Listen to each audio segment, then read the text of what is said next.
Welcome to today's professional interview with a seasoned telecommunications engineer. In this session, we'll explore the practical responsibilities, challenges, and technical skills expected of someone in this dynamic field. From designing robust communication systems to ensuring secure, scalable connectivity, a telecommunications engineer plays a vital role in keeping our digital world functioning smoothly. Whether you're preparing for an interview or simply exploring the role, this script will walk you through the top 10 essential questions and insights from an experienced industry professional. 1. Can you describe your experience with designing and implementing telecommunication networks? Over the course of my career, I've been deeply involved in the design and implementation of multiple telecommunications networks, from scratch builds to overhauls of legacy systems. My approach always starts with a thorough analysis of business requirements.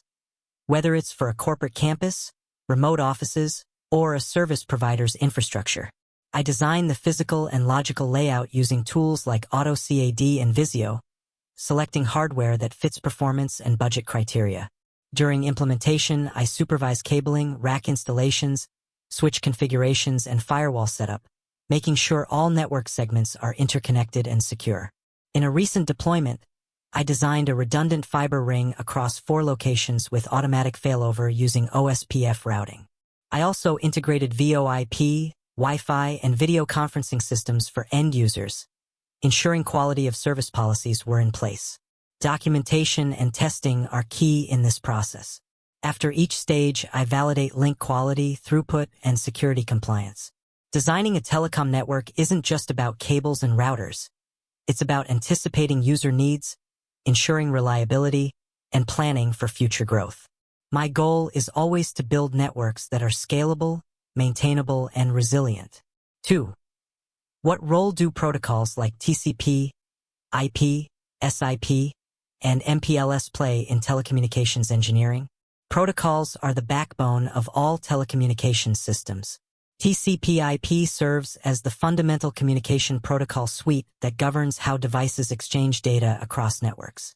In my daily work, I configure IP addressing schemes, subnet masks, and routing protocols like BGP and OSPF that rely on TCP/IP to route packets efficiently.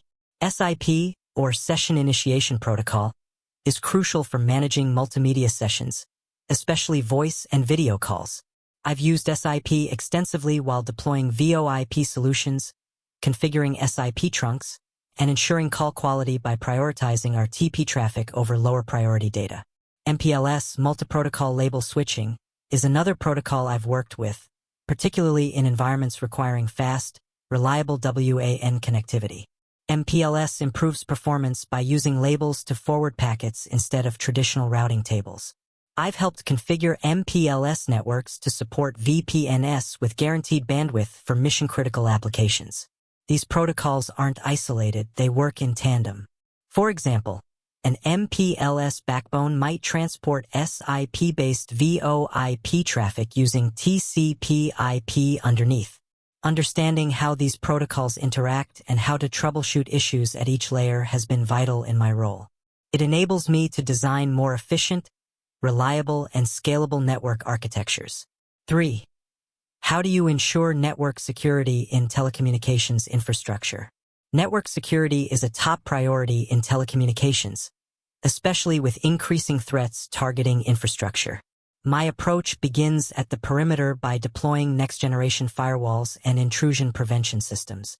I also enforce VLAN segmentation internally to isolate sensitive systems like IPPBXs or core routers from general user traffic. Access control lists and port security are configured on switches, while IPsec VPNs protect traffic between remote offices and mobile users. Regular firmware updates, patch management, and hardening of network devices are standard practice.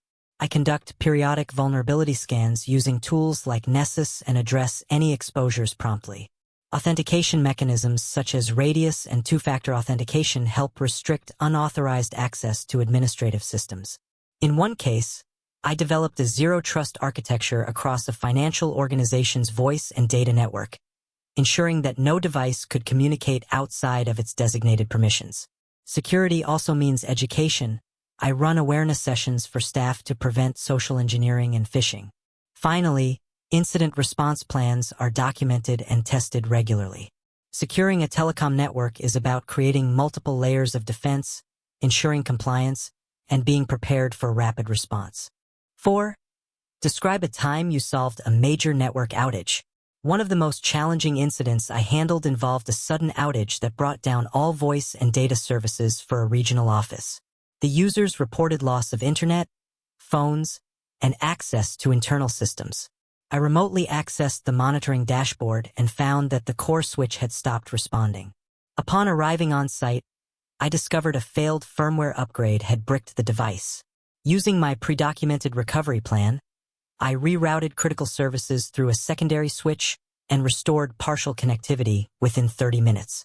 Then, I replaced the core switch, uploaded the backup configuration, and had the entire system running fully within an hour. After the incident, I conducted a root cause analysis and updated our firmware deployment process to include staged upgrades and rollback plans. I also added an additional layer of redundancy by installing a high availability pair for core switching. That experience reinforced the importance of preparation, documentation, and calm decision-making under pressure. Network outages test your skills and leadership, and how quickly and effectively you respond determines the impact on the business. 5. What is your experience with wireless technologies such as LTE, 5G, or microwave links? Wireless technologies are increasingly vital in modern telecommunications, especially for remote or mobile access. I've worked extensively with LTE for remote office connectivity, deploying routers with embedded 4G 5G modules as failover or primary WAN links. I've also assisted in the planning of 5G small cell installations, focusing on backhaul requirements and placement for optimal coverage. These technologies demand low latency and high throughput, so I ensure they're integrated with quality of service and proper antenna alignment. I've worked with point-to-point microwave links where fiber was unavailable, particularly in rural deployments. These links require precise alignment, frequency licensing, and weatherproofing. I use tools like spectrum analyzers and line-of-sight calculations to ensure stable and interference-free connections.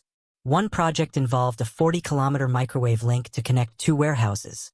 It required elevation planning, frequency coordination, and alignment over rugged terrain. Wireless doesn't replace wired infrastructure, but it complements it, offering flexibility, redundancy, and speed. Understanding how to configure and maintain wireless networks is essential in today's telecom landscape, and I continually update my knowledge as standards like Wi-Fi 6 and 5G evolve. 6. How do you stay updated with emerging telecommunications technologies? Staying updated is essential in a fast-evolving field like telecommunications. I make continuous learning a priority. I subscribe to journals such as IEEE Communications Magazine and Telecom Review to stay informed about new standards, technologies, and case studies. I also attend webinars and training sessions from vendors like Cisco, Juniper, and Fortinet. I hold certifications including CCNP and CompTIA Network Plus, and I plan to pursue SDWAN and cloud networking credentials next. I participate in industry forums and peer groups where we discuss real-world problems and solutions. For hands-on learning, I maintain a home lab where I test new configurations and simulate complex network setups using tools like GNS3 and EVENG.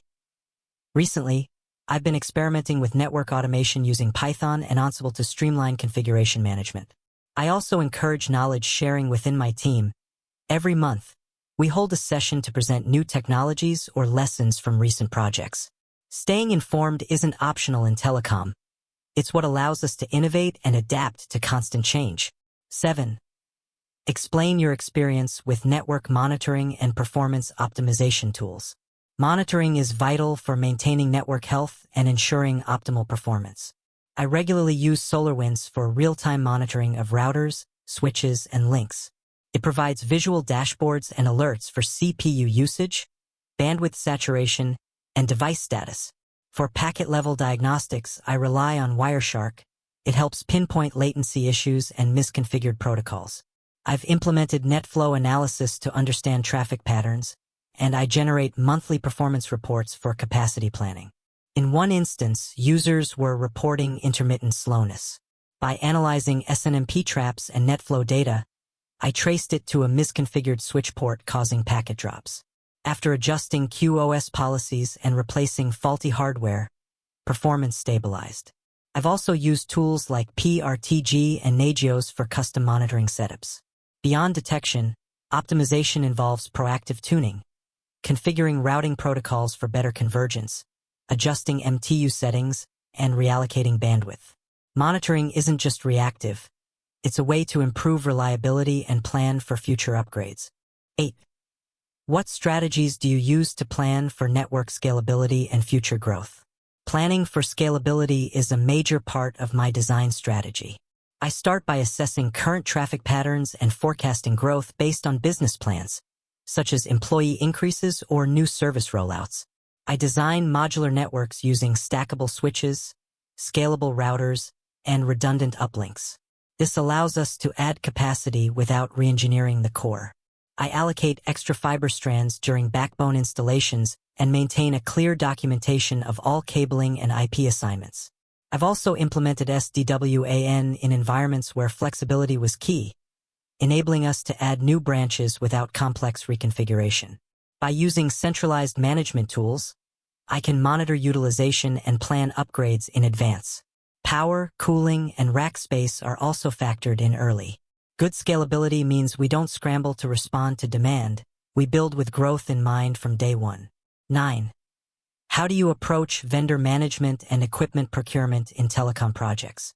Vendor management begins with detailed technical requirements. I write our FPS that outline expected performance, compatibility, and support needs. I evaluate responses based on value, not just price, looking at warranty, service quality, and vendor reputation. I negotiate SLAs that specify response times, failure handling, and escalation paths. For procurement, I work closely with finance to align purchases with budget cycles. I keep a lifecycle inventory to track when gear needs refreshing. When issues arise, like delayed shipments or configuration mismatches, I escalate through established channels. In one project, a vendor failed to deliver a compatible SFP module on time. I coordinated a temporary workaround and secured expedited replacements. Good vendor relationships rely on accountability, communication, and follow-through. I keep a vendor scorecard that helps inform future decisions. 10.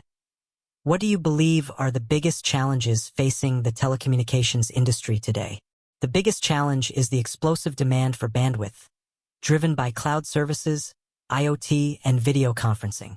Keeping up means investing in fiber, upgrading infrastructure, and deploying 5G.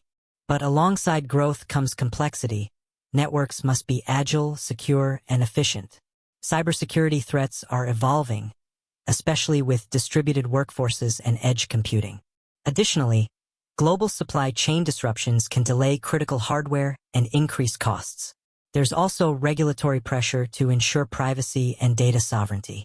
I believe the solution lies in smarter design, embracing SDN, automation, and open standards to reduce complexity. We also need to invest in workforce training to keep pace with change. Staying competitive means not just deploying technology, but anticipating what's next and being ready to adapt. That wraps up our in-depth conversation with a telecommunications engineer. We've covered everything from network design and security to vendor management and industry trends. Telecommunications continues to evolve rapidly, and professionals in this space must stay sharp, proactive, and resilient. Whether you're entering the field or deepening your knowledge, we hope this script has provided valuable insights into the role and its demands. Thank you for joining us.